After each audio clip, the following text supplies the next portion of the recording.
Hey guys, what's up? Kate from Kate and Catherine here. Today we are going to be reading a Jeff the Killer story. This is the actual story.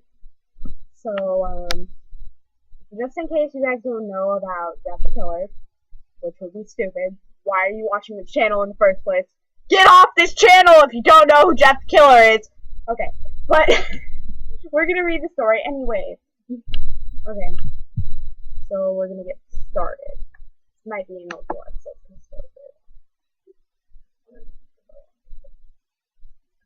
Okay. After weeks of unexplained murders, the ominous unknown killer is still on the rise. After little evidence has been found, a young boy states that he survived one of the killer's attacks and bravely tells his story. "I had a bad dream and woke up in the middle of the night," says the boy. "I saw that for some reason the window was open, even though I remember it being closed before I went to bed. I got up and shut it once more. Afterwards, I simply crawled under my covers and tried to get back to sleep. That's when I had a strange feeling, like someone was watching me. I looked up and nearly jumped out of my bed. There, in a little ray of light, illuminating from between my curtains, were a pair of two eyes.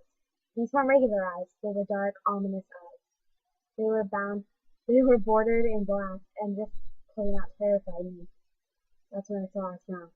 A long, horrendous smile that made every hair on my body stand up. The figure stood there, watching me.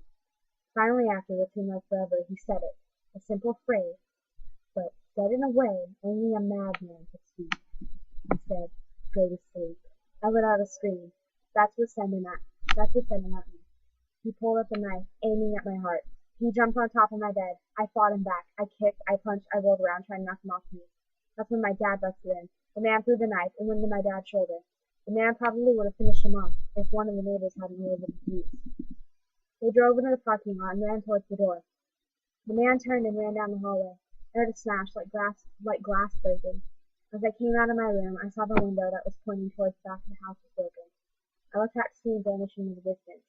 I can tell you one thing. I will never forget that face, with cold, evil eyes, and that psychotic smile. It will never leave my head. Police are still on the look for this man. If you see anyone that fits the description in the story, please contact the local police department. Jeff and his family had just moved to a new neighborhood. His dad had gotten a promotion at work, and they thought it would be best to live in one of those fancy neighborhoods. Jeff and his brother Lou couldn't complain though. A new, better house. What was not to love? As they were getting unpacked, one of their neighbors came by. "Hello," she said. "I'm Barbara. I live across the street from you." "Well, I just wanted to introduce myself and introduce my son." He turns around and calls his son over. "Billy, these are new neighbors." Billy said hi and ran back to playing with the egg. "Well," said Jeff's mom, "I'm Margaret, and this is my husband Peter and my two sons, Jeff and Louis." They each introduced themselves, and then Barbara invited him to her son's birthday. Jeff and his brother were about to object, when their mother said that they would love to. When Jeff and his family are done packing, Jeff went up to his room. "Mom, why did you invite us to some kid's party? If you haven't noticed, I'm not some dumb kid." "Jeff," said his mother, "we just moved here. We should know that we want to spend time with our neighbors. Now we're going to that party, and that's final." Jeff started to talk, but stopped himself, knowing that he couldn't do anything. Whenever his mom said something, it was final. He walked up to his room and plopped down on his bed. He sat there, looking at his ceiling, and suddenly he got a weird feeling. Not so much pain, but a weird feeling. He dismissed it as some random feeling. He heard his mother call him down to get his stuff, and he walked down to get it. The next day, Jeff walked down the stairs to get breakfast to get ready for school. As he sat there, eating his breakfast, he once again got that feeling. This time it was stronger. It gave him a slight tugging pain, but he once again dismissed it. As he and Lou finished breakfast, they walked down to the bus stop. They sat there, waiting for the bus, and then all of a sudden some kid on the skateboard jumped over them, only inches above their glass. They both jumped back in surprise. "Hey, what the hell?" The kid landed and turned back to them. He kicked his skateboard up and caught it with his hand. The kid seems to be about 12, 1 year younger than Jeff. He wears an Aeropostale shirt and ripped blue jeans. Well, well, well, looks like he got some new meat. Suddenly, two other kids appeared. One was super skinny and the other one was huge. "Well, since you're new here, I'd like to introduce ourselves. Over there is Keith." Daphne looked over to the skinny kid. He had a dopey face that you would expect a sidekick to have. "And he's Troy." Looked over at the fat kid. Talk about a tub of lard. This kid looked like he had to exercise since he was crawling. "And I," said the first kid, "am Ring.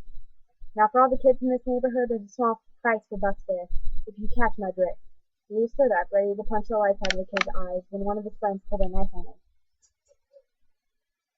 "I had hoped you would be more cooperative, but it seems you must do it the hard way." The kid walked up to Lou and took his wallet out of his pocket. Jeff got that feeling again. Now it was truly strong. A burning sensation. He stood up, and Lou gestured him to sit down. Jeff ignored him and walked up to the kid. Listen here, you little punk. Give back my bro's wallet, or else." Randy put the wallet in his pocket and pulled out his own knife.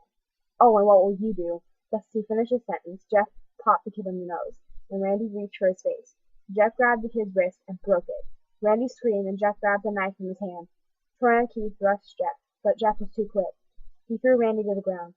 Keith lashed out at him, but Jeff ducked and stabbed him in the arm.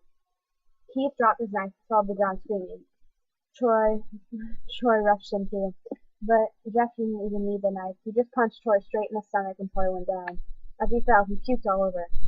Lou could do nothing but look in amazement at Jeff. "Jeff, how did you—" was all he said.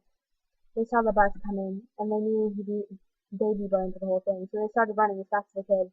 As they ran, they looked back and saw the bus driver rushing over Randy and the others. As Jeff and Lou made it to school, they didn't dare tell what happened. All they did was sit and listen. Lou just thought of that of his brother beating up a few kids, but Jeff knew it was more. It was something scary. As he got that feeling, he felt how powerful it was. The urge to just hurt someone. He didn't like how it sounded, but he couldn't help feeling happy.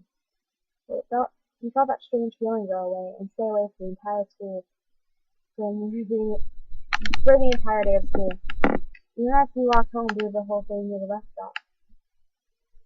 And how now, he probably wouldn't be taking the bus anymore. He felt happy. When he got home, his parents asked him how his day was, and he said in somewhat ominous voice, it was a wonderful day. Next morning, he heard a knock at his front door. He walked down to find two police officers at the door, his mother looking back at him with an angry look. "Jeff, these officers told me that you attacked three kids.